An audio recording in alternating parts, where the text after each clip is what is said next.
Hello,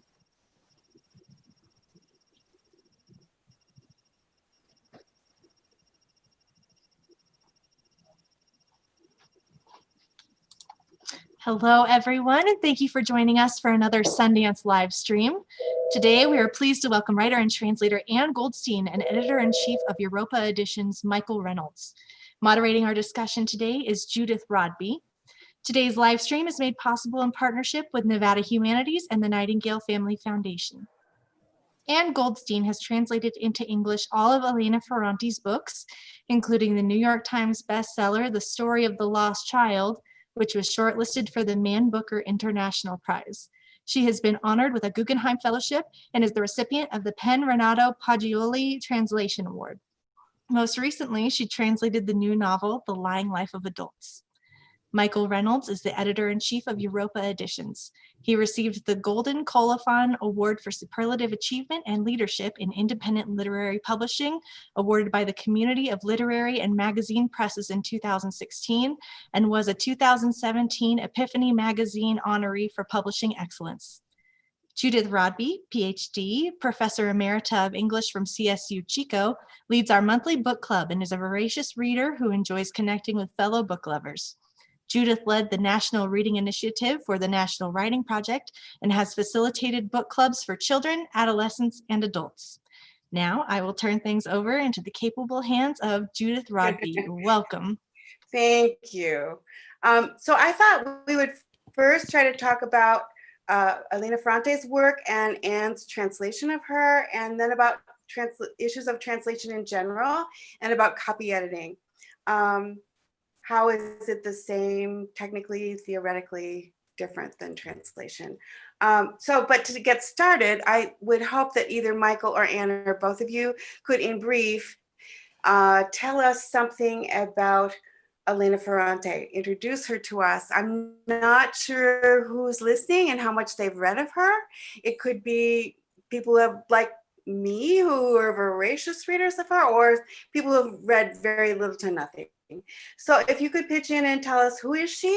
And what has she written that Ann has translated over what period of time? So with that sort of poke, please, either one of you or both. Sounds like a publisher's pitch there. Yes, Ann. it does. Yeah, okay. But Elena Ferrante is an Italian author, the author of, depending how you count, either 5 novels or 8 novels.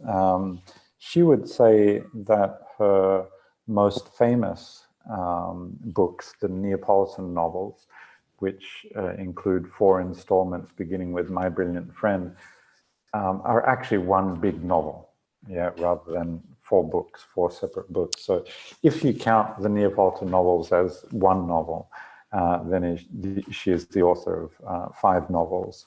A collection of essays, a children's book, actually 2 collections of essays, a children's book, and I would say also that she is the author of a really significant body of work made up of interviews. Yeah, she's an extraordinary interview subject. She does all of her interviews by writing, by email, or in the past, I think it was probably by fax. And, you know, that I think also constitutes a really significant body of work, as I said. Her first book was published in Italian in 1992.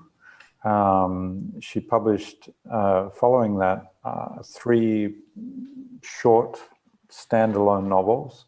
The first book in the Neapolitan novels was published in Italy in 2011.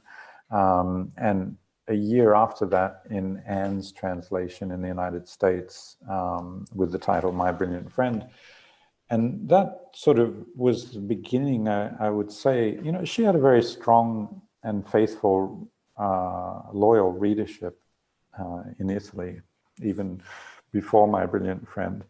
But really, with the publication of My Brilliant Friend, first in Italian and then in English and then in many other countries, she reached a really broad, deep and an international audience with those books. All of the books in the Neapolitan series were New York Times bestsellers. They have been translated into over 50 different languages at this point. They've sold collectively in English over 5 million copies, and around the world around 16 or 17 million copies, over 17, I think. And her most recent novel, the first novel to be published after the Neapolitan novels, just came out a month ago, called The Lying Life of Adults. And that is pretty much all I can tell you about Elena Ferrante, with the exception of the fact that, which may explain why I can't tell you anymore, she has always been completely absent, completely removed from all public promotional activities on behalf of her book, in person. Let's say, as I said, she's done lots of interviews and similar kinds of things, and written essays and written a column for the newspaper, but she's never appeared publicly, and I don't think she ever will. That's sort of a position that she took with the publication of her very first book, and she's never wavered from that position. So that kind of makes her, a bit unusual, because success as a novelist is a difficult thing to achieve, and it's, I think, these days even more difficult to achieve when the author is not also promoting his or her work, doing events like this, and being sort of a public person, public persona. So I guess that's Elena Ferrante in a nutshell. Great, thank you. So as you alluded to, Elena Ferrante is immensely popular in both Italy and many places in the world and the United States. And she has actually been described as addicting or alluring. Mm-hmm. So I'm wondering, Anne, if you agree with that description, and if so, what would you attribute her allure to an English-speaking audience? And is it different from perhaps an allure that she would have with Italian? And also, I mean, sort of a related question is that I've read that your style of translation enables the English reader to feel involved and engaged. I'm not sure where I read that, but I did. Do you agree? Do you agree? And is this something you're aware of? What do you mean? So what is her allure? Is it different in Italy? Is it different in English, and so on? Yeah. I mean, I don't know if it's different anywhere, really. I mean, her allure is that she's a great writer. She's a writer who doesn't disdain to use every genre really in her writing. I mean, that's sort of seems like a funny place to start. But she writes about things. She writes about relationships, basically. She writes about women, about women's lives. She writes about women's relationships with their, I mean, she writes about men too, but she writes in particular about women's relationships with their mothers, their fathers, their partners, their children. And I think that that's something that everybody can, in one way or another, identify with or find some way of relating to. And I think what she does is that she's able to somehow pull you into the story, just even with the plot, with her amazing sentences, which are somehow very propulsive, is what some people have said, which I think is true.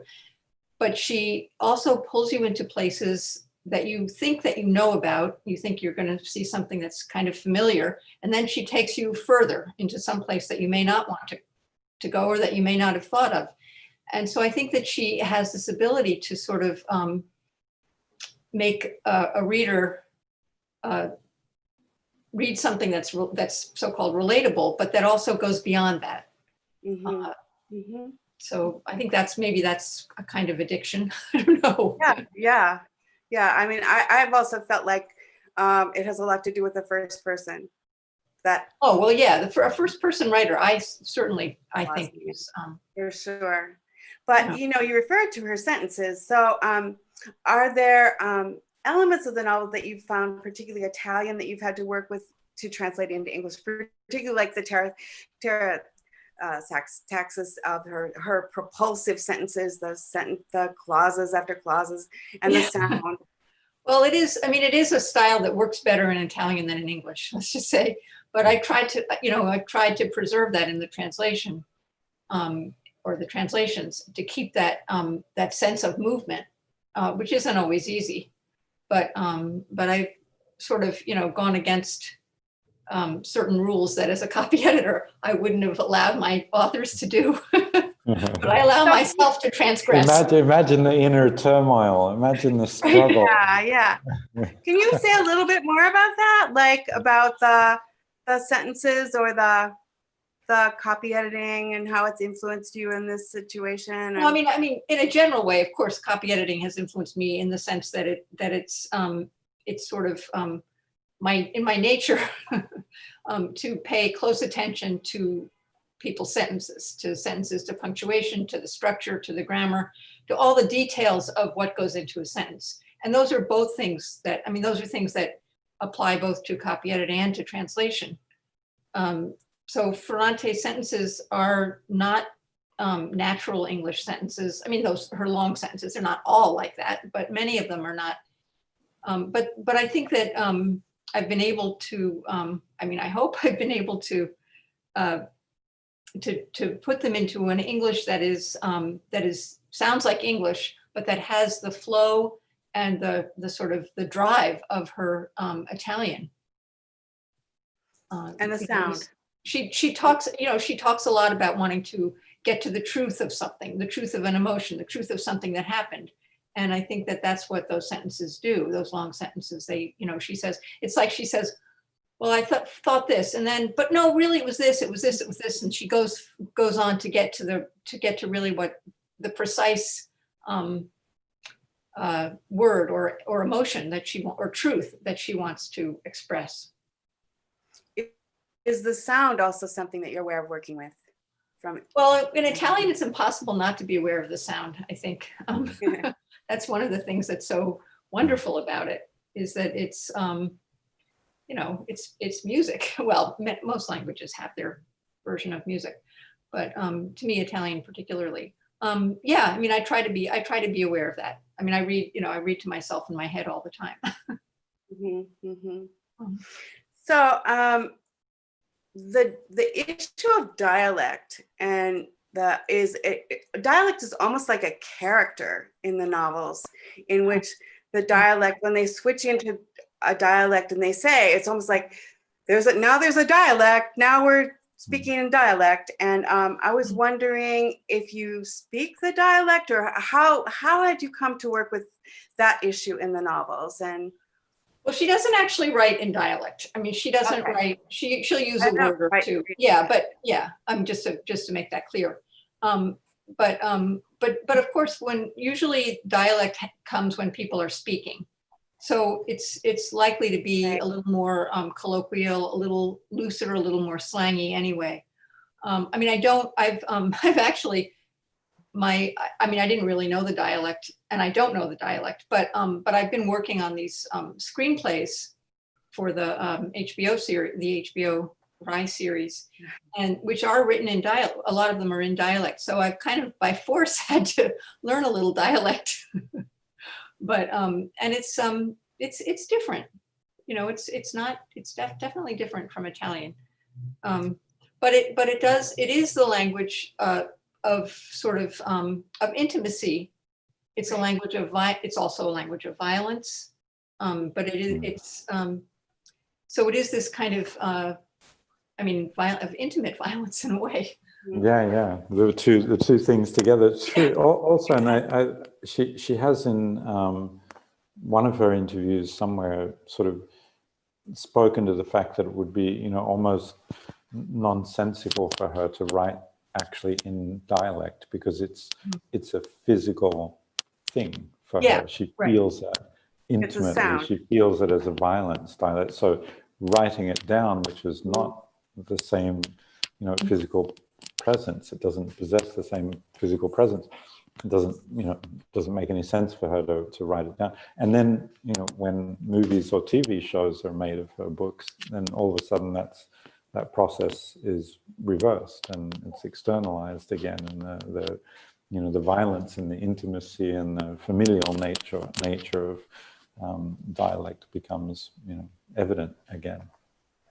Yeah, I mean, I feel like when she announces like something in dialect, it's almost like there's a wall that closes in and encompasses the community as like a we. This is we now all of a sudden that is different than the people, and is a wall between this group and the outside. But we're talking just now about the HBO series. I'm curious. So that's almost another kind of translation. I understand that most of the dialogue is drawn pretty closely from the books. Is that correct? A lot of it is, yeah. Yes, that's what I, in watching them and having read the books, it seemed that way. But it also, I was wondering, but then you have a visual translation. And I was wondering what either of you or both of you think about the visual translation that's made in that series. I mean, it's very, not only the dialogue is very close, but the visual transformation in a way seems very close in a way.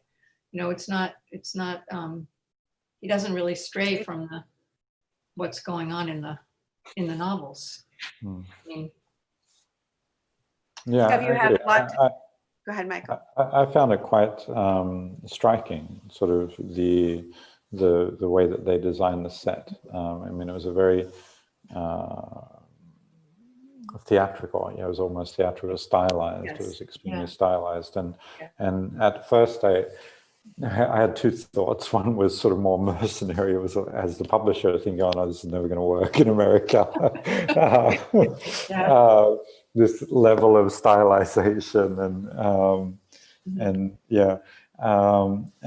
then the sort of second thought was, I guess it took me a while to get used to it, but a couple of episodes into the show, I really loved it, because I felt that the way that they designed, the way they filmed it, allowed you to enter into that, almost to break, that old theater metaphor of, breaking the fourth wall, and you're sort of breaking into that space. I remember sort of the feeling of fear, of sort of seeing people go around corners and think, "Oh God, no, don't go around that corner. You don't know what's waiting for you around that corner, up those stairs or down those stairs, or don't get too close to that window." Yeah, you felt part of the physical space. But also, go ahead. Go ahead. No, just, the fact that she doesn't really have a lot of physical descriptions of places or things in the novels. I think that made that stylization work really well in a sense. Right. But, and it also seems to draw draw from and reference Italian cinema. Mm-hmm. Oh yeah. So it may, I understand your thinking, is this ever going to work in the United States? Right. But if one had seen much of Italian cinema, it's totally reminiscent and in reference to. So I thought it's really fabulous and interesting. So one of the I'm curious about how you would describe or style of translation.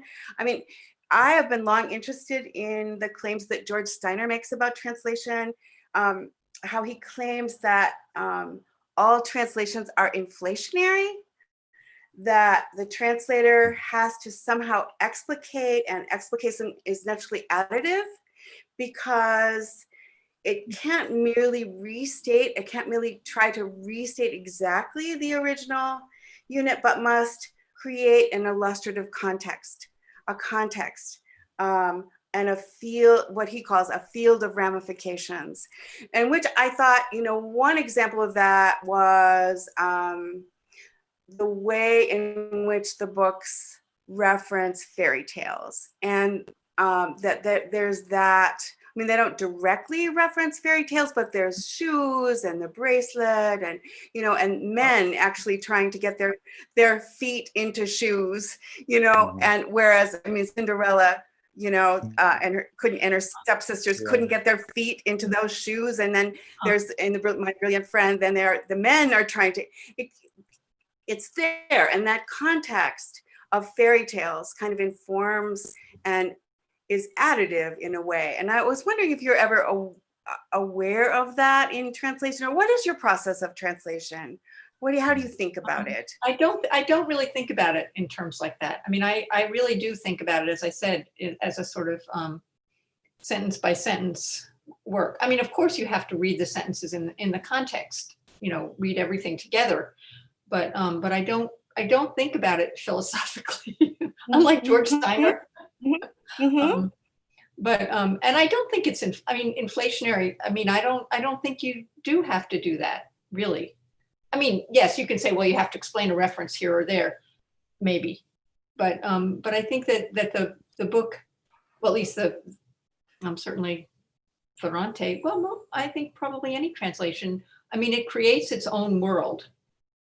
Just as it is, and if you miss, he means, I don't know. You might have to miss something. But I mean, I translate pretty literally. No, I don't. Of course, I don't go word for word, but sometimes I do. So and then I just keep going over it, and I do stay pretty. I mean, I do keep referring to the original, perhaps more than some other translators. I mean, I've discussed it with other translators, and they often tend to move away from the text more. I mean, every time I try to do that, I seem to fail. I mean, I seem to get to something and think, what was that really? What was she saying here? So when you say go over it, can you say a little bit more about that? You go over it and over it. Well, like my first draft is very rough. It's really many translators will say they would never show anyone their first draft. It's really messy, really ugly. Really, there's probably a lot of stupid things in it. But I do look up all the words. I look up I use a lot of dictionaries. And in the second draft, I try to in the first draft, I don't even try to solve any problems. In the second draft, I try to solve most of the biggest problems, and make decisions about, how I'm going to, well, actually many decisions are put off till the end because many things are hard to decide. And then the third and fourth draft, let's say, I'm just keep going over especially the parts that I've had difficulties with or that seem to need more work. I mean, it's just a question. It's really a revisionary process. Right. So when you say solve the biggest problems, can you give me an example of what would confront you as a bigger problem? Just a sentence. I mean, I can't think of anything offhand. I had some examples from the Lying Life of Adults, which I can look up later. But just a sentence that's complicated, or a sentence that you can't figure out where all the parts go, or or a sentence that it's hard to get all of it into one English sentence, as I was talking about those sentences before, or and deciding whether you're going to make two sentences, or deciding things about, as I said, about references. What are you going to explain things? Or are you just going to let it go? Or are you going to use footnotes? Some people like to use a lot of footnotes, and some translations require more footnotes than others, obviously, or more explanations. So I guess, those are big. Maybe that's what he's talking about. Yeah, I don't know. I mean, I don't know if he meant it in a literal way or not. Well, his language is, as you point out, is philosophical rather than technical, or, so it's, I wouldn't even say his language is artistic in describing it. It's more philosophical, but I just thought that was intriguing. Yeah. So, along those lines, somewhere I read that it's been said that it takes a great deal of humility and courage to represent so closely what an author wrote. You probably know where that came from. no, What is so closely, and what does it mean? Do you think it takes humility and courage? And if so, how? Well, it definitely takes humility, but I think if you're a copy editor, you're used to being humble. I mean, you're used to being, behind the scenes, and you're not the author. You're the person that's trying to. I mean, at the New Yorker, we used to say that we're trying to make every writer sound as much like him or herself as possible. And I think that's been my guiding principle as a translator is I want this author to sound in English as much like him or herself, as much as he or she, as much as possible in English.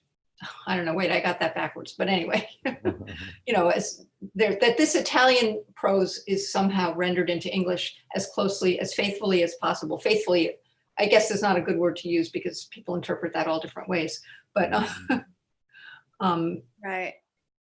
I want Elena Ferrante to sound in English the way she sounds in Italian, but not to sound not like English. Not like English. Yeah. Like English. Like English. But like the way she would Italian. be if she was speaking Wrote English. Yeah, something like I that. guess. Sorry. Something like that, yeah. Yeah, no, I mean, for sure, humility. I mean, the word that was interesting to me in that quotation, where I forget where I got it from, was the word courage even more. Like, what would the courage to, anyway, I don't know if that makes sense. I mean, I guess it would be, that it would be to not to rewrite into perfect English sentences or into some kind of smooth, I don't know, not to smooth over certain things that are rough in the original. I mean, it's a problem that translators face all the time.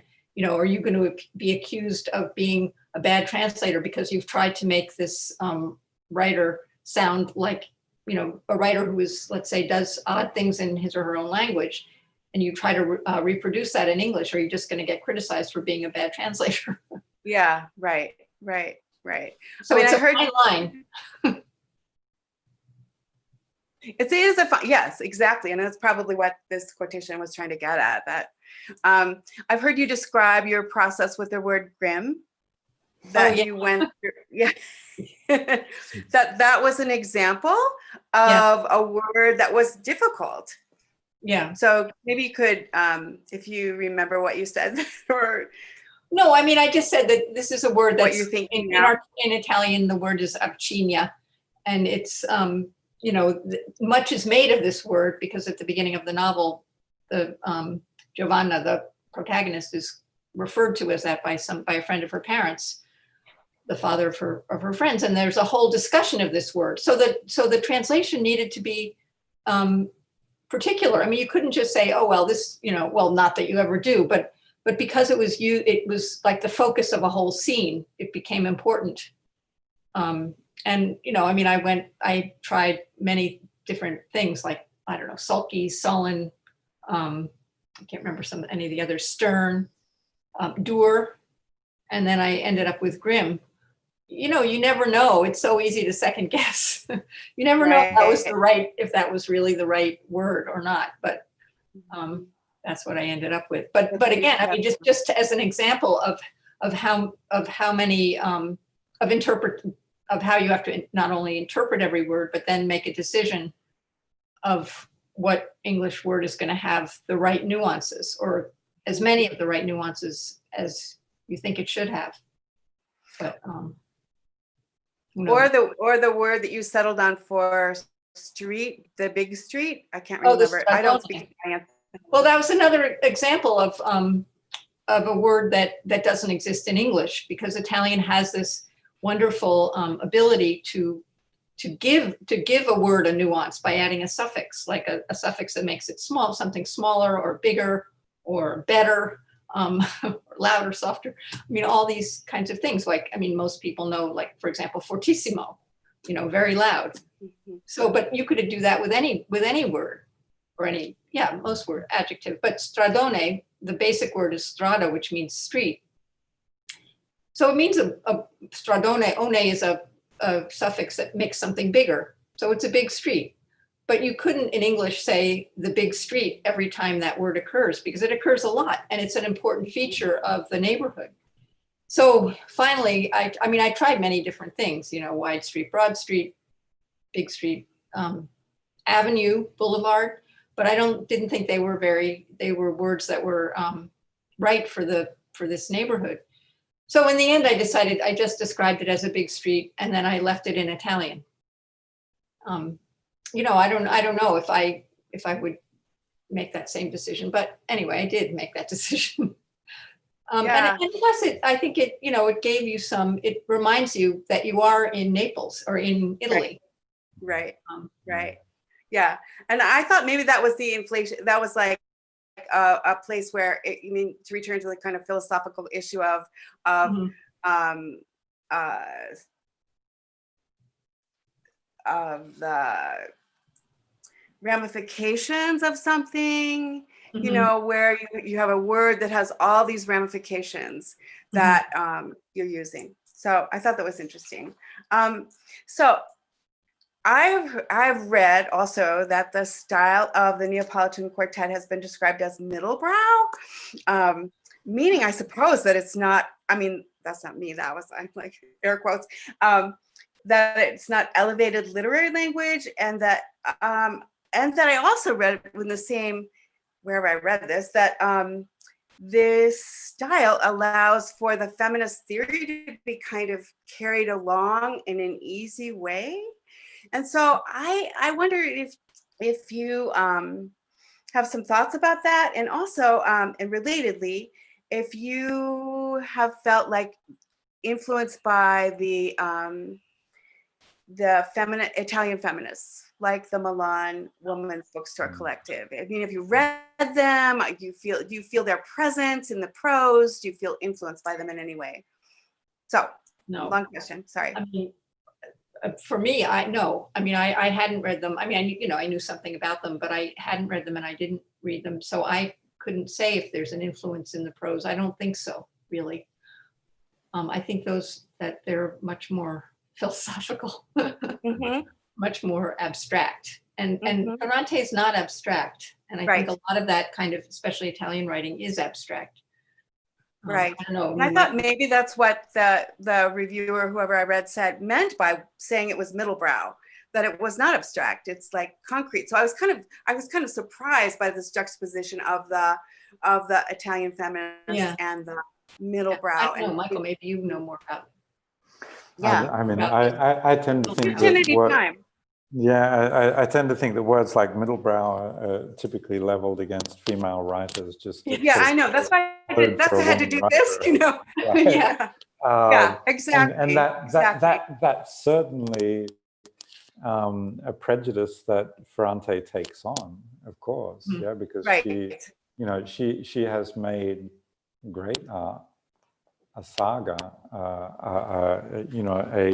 what's it called, the horizontal novel, right, which was considered I don't know if we still use those words in the academy, but the word that was generally considered to be the purview of male writers, the great nation building novel, right, the great American novel, the great broad swath, right. She's made that out of what, if you look at it from another direction, is a domestic drama, right? It's about female lives. It's about friendship. It's about the patriarchy. It's about the home. It's about the body. It's about violence therein, It's about violence, absolutely. Yes, Strategies of violence against all those things, the weight of violence on all of those things.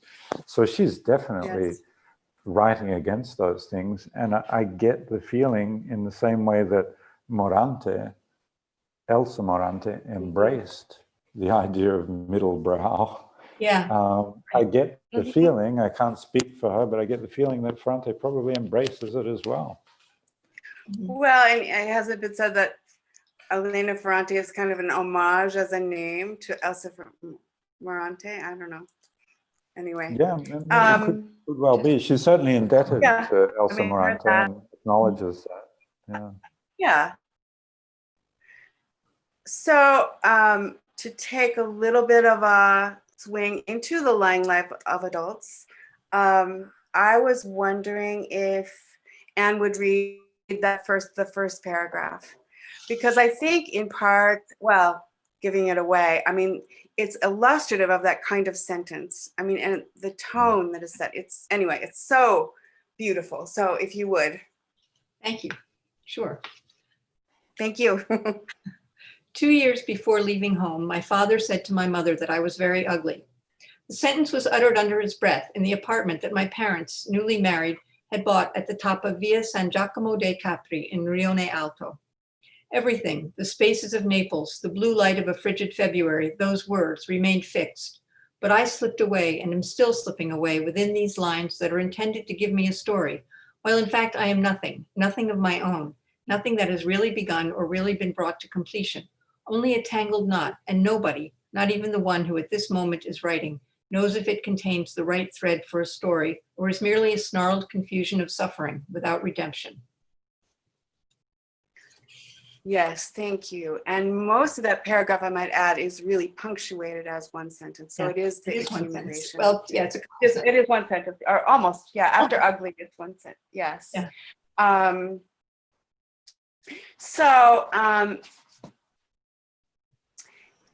This narrator, Vittoria, or not Vittoria, Giovanna, is from a very different social class than the narrator of the quartet, the Neapolitan quartet. And it seems to me that I think that, again, I read somewhere that you said that you hoped that you got it right, that these were things that you were interested in and aware of, her different social class, and the fact that she's a teenager, that you were very aware of that, and you hope that you got it right in the translation. So I'm wondering what you're thinking about that now. Did you feel like you got it right? Were there things? I mean, that's not a fair question, but I'm sorry. So let me rephrase it. What do you think you got right, and what was still perplexing? Well, I can't answer that question. Okay, all right. So the reader can judge. Yeah. I mean, I would say it was different to, the point of view of a teenager is different from the point of view of a woman who is in her 60s and looking back at her life and trying to make sense of it. I mean, it's true that we don't really know the age of the person who's writing Giovanna's story, but we know that she's definitely writing it from the point of view of herself, let's say, as a teenager. So it doesn't have that same narrative frame of a woman looking back and a woman recreating her 50, 60 years of her life. Well, yeah, exactly. So it's much more contained. And the voice of a teenager, or the concerns of a teenager, and the concerns of a more middle-class teenager are different from the concerns of and who's a writer, who's had her life, who has children and all that. But again, the thing that's similar is that the attention, the detail of the teenager's relationship to her parents, her relationship to her body, which is, as which teenagers are very, very much concerned with their bodies, especially girls, and I guess boys too. But those things are really, I think, they're different from the Neapolitan novels, but they're different in the specifics, but the general way of writing about them is very similar, it seems to me. Yes, I thought so as well. And I thought that, it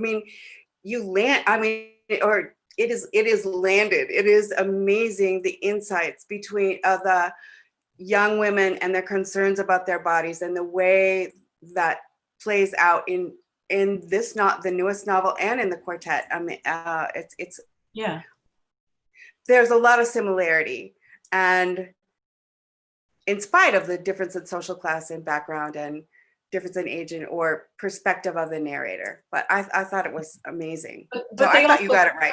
Oh, thank you. But they also both they both play with the idea of, they both have this kind of intermingling of social classes. In The Lying Life of Adults, they go from, she goes from her middle-class family to her less middle-class Yes. family, her working-class Yes. family. Yes. And similarly, the others go the other direction. So are there other ways in which The Lying Life of Adults diverge from My Brilliant Friend and that quartet? I mean, I heard it said that it was her most bitter novel. Do you feel like it has a bitterness to it? I no, I didn't. Okay. I Yeah. didn't feel that. Michael? No, not especially. No, I wouldn't say that.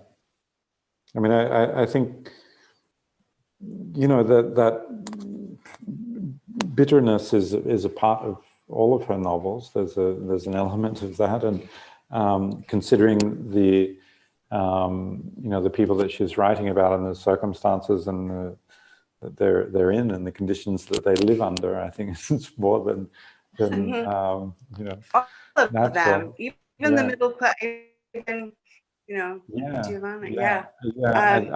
I think so. I mean, I think if one of the interesting things about this book is those mechanisms, those strategies of violence and strategies of suppression and directed against young women. They're different, but they're the same. Yeah.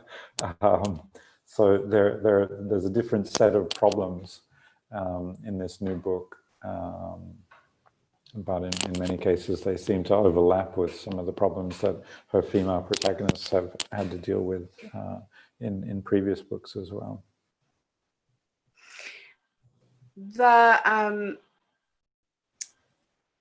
In the Days of Abandonment, kind of switch gears for a second, I found perhaps the style, if you will, more diverging from the others more than the others from each other.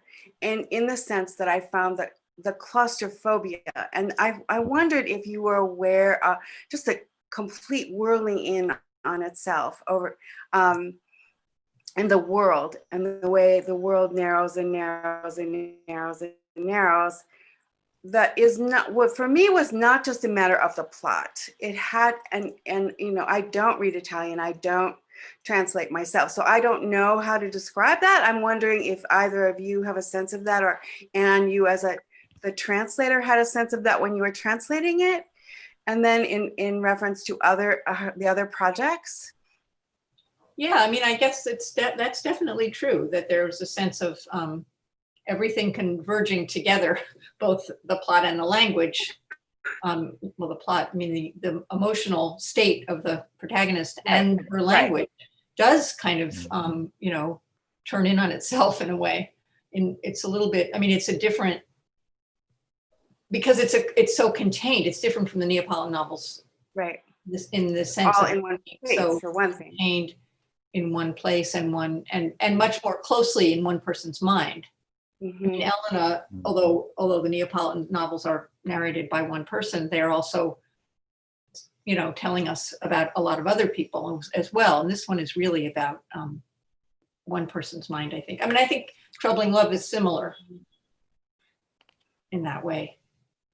I think seems to me that the Days of Abandonment, now looking back, represents sort of the culmination of a stylistic phase of Ferrante as a writer. Yeah, it reached its apex. Yeah, and then, like all sort of great writers, great artists, that transformed into sort of a new opening. Yeah, new stylistic opening, and the Neapolitan novels are sort of the fruit of that, maybe.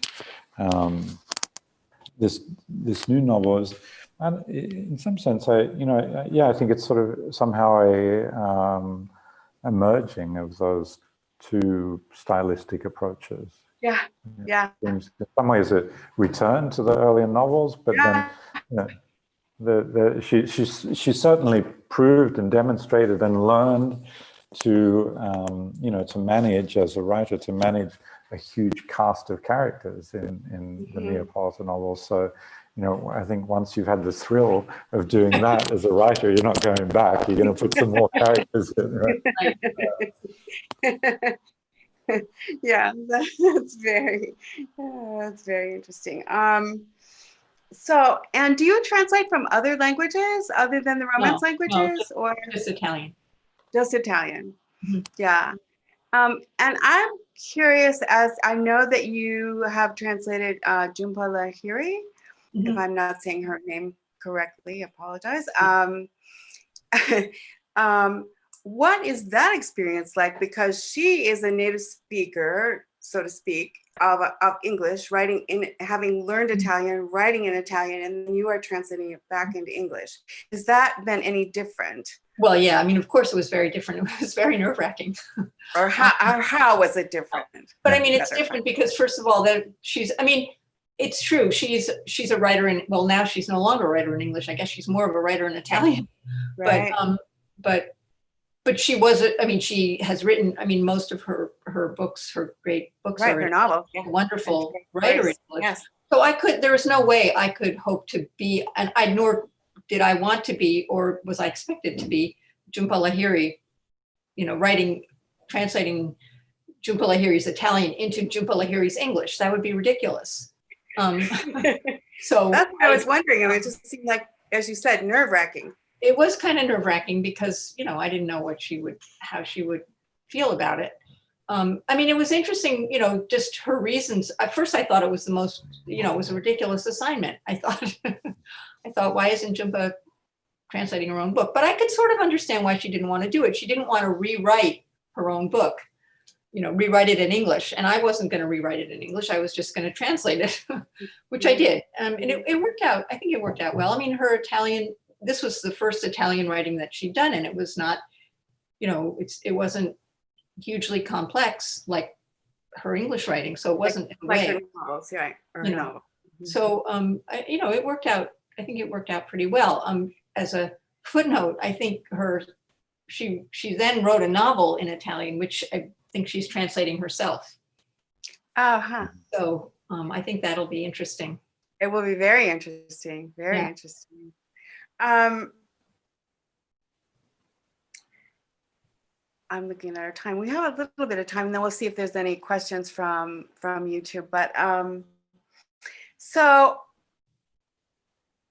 often people ask, I've described you to people as not your background as a copy editor, and people have asked me, friends have asked me, what does a copy editor do? And I feel like I have scrambled around that, even though I have done some copy editing, not, I have done some, mostly academic prose, but not literary prose. But I feel like I've scrambled around that question. So could you talk about copy editing, and could you give us some examples? Sorry. Well, at the New Yorker, copy editing involved, it was sort of a little bit different maybe from other copy editing, but basically what you're doing is fixing the punctuation, the grammar, the spelling, sometimes the content, the logic, the flow of an article. It was sort of like line editing, making sure that the writer used the right words, that that piece fit together right, that the paragraphs followed each other, that there wasn't, whatever you can think about as editing, I guess, but down to a pretty minute level of, as I say, commas and semicolons and punctuation in general. So that's really which in that. Yeah. So it's really like just fixing prose, I guess you could say.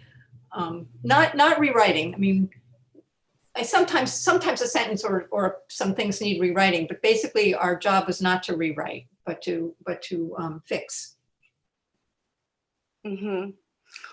I worked on a piece recently, and I was kind of startled once again by someone saying to me, I would never use that language. I never would have. It was a sentence that didn't make any sense. So I had rewritten it, and the writer had said, but I would never say it that way. So we had to have like a long conversation about the meaning. Yeah. Right. Well, I think over the years, we would get I don't know how many copy editors there have been, there were like maybe 5 or 6 of these sort of what copy editors doing what I just described. And I think, over the years you get familiar with writers, and writers would get familiar with you, and you learn how to fix a sentence in the style of the writer, or at least in a way that the writer wouldn't object to, or wouldn't notice perhaps. There's always that. And did that work and come after an editor had worked on the piece as well, or were you Yeah. sort of the first Well, line? the New Yorker has a very elaborate system. The editor will work on a manuscript. I mean, I somewhere buried in my papers, I have the flow chart, but Okay. the editor would work on a manuscript, then it would go to what we call our copy desk, and it would just be fixed for style and punctuation and spelling, basically. Then a person that we would more normally call a copy editor, I guess, then that person will go over it in the way that I just explained. Then it would go back to the editor, and then it will come back to the copy editor, and then back to the editor. There's a lot of back and forth. Yeah. But everything is expressed we worked on paper. We always worked on paper. And so everything is expressed in the form of a query. So I know we're running out of time, but a question that I had that I kind of got lost in the process here was, I know that you communicate with Elena Ferrante through the publisher, but is it a back and forth? Like, I totally disagree with the way you've translated this, or is it more monologue? No, it's kind of a monologue. I mean, I just ask the question and I get back the answer. With the Guardian pieces, there was a little more back and forth because they were done on a tight schedule, and they were, sort of a new kind of writing for all of us. Right. Right.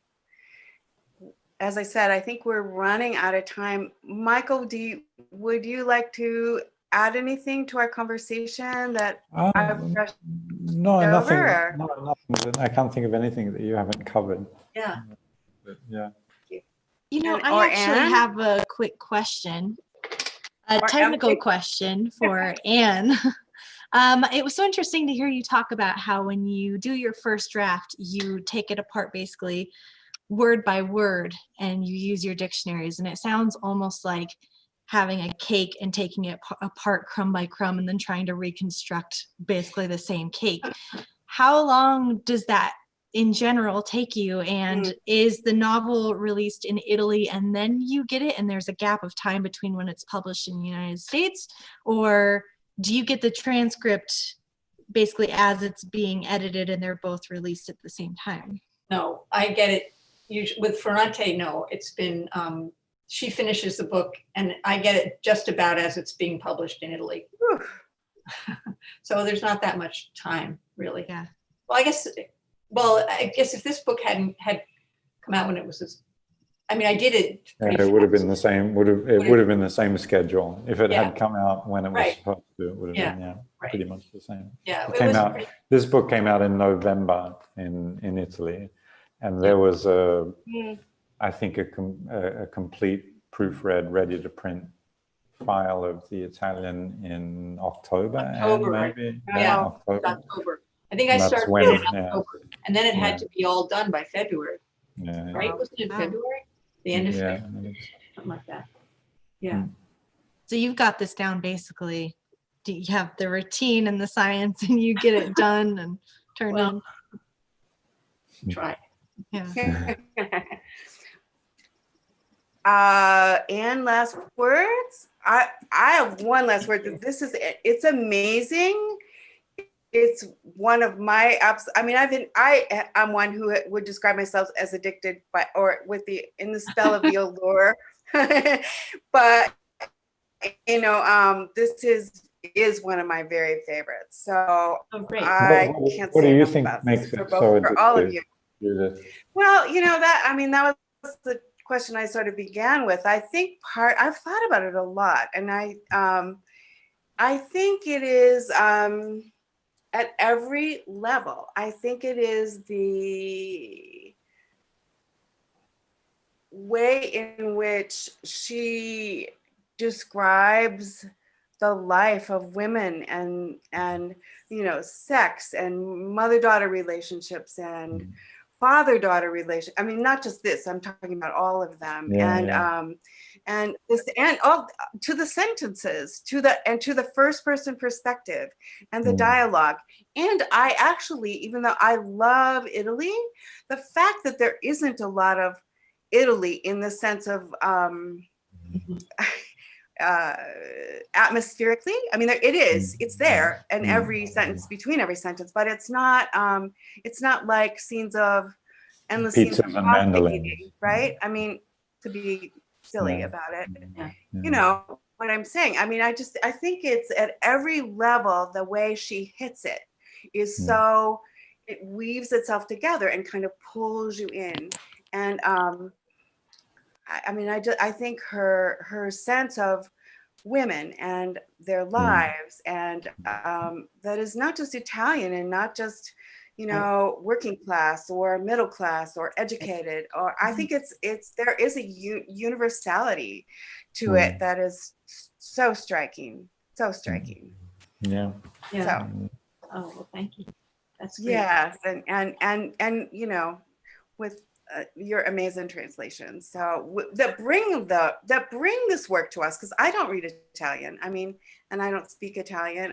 I mean, I took some classes a gazillion years ago, but I don't. So what you've brought to us is fabulous. So Thank you. and thank you. I don't know, Emily, if we have any time for anything else, or should we just sign off? I think that was a great discussion. I think we're ready to wrap it up. All But right. thank you so much, Ann all and of Michael, for you. being here and Yeah. taking Thank time you. out of your day and your night. Michael is, of course, in Rome Yeah. calling us right now. Thank you so much for being Yeah. here. And thank you, Judith, Thanks for so leading. much. things. Thanks, you. Judith. Thanks so much. Yeah. Thanks very Thank much. you. And if you're looking, Bye. if you're looking for Elena Ferrante's novels, we do have them here at the store. Oh, indeed. You can go to sundancebookstore.com or just come down to the store if you're here in Reno.